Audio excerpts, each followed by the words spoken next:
हे तलाव आहे, त्या दिवशी तलावाचा एक व्हिडिओ टाकला होता. आज आपण फायनली नाट्यगृहाच्या जवळ पोहोचलोय. तलावाच्या कडीला हे नाट्यगृह आहे.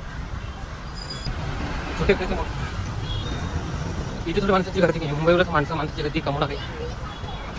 मुंबई म्हणजे बिझनेस, प्रत्येक गोष्टीमध्ये लोक बिझनेस पाहतात. तिकडे पैसे कमवण्याचा प्रॉब्लेम होता.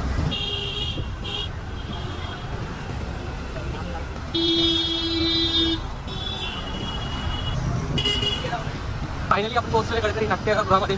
रिन्यू केल्यानंतर पहिल्यांदा गडकरी नाट्यगृहामध्ये येतात. सुंदर असं डेकोरेट जे गडकरी रंगमंदिर केलेले, अपडेट केलं, छान असा माहोल आहे गडकरी नाट्यगृहात. दिवसभरात पुष्कळ नाट्यगृह गडकरी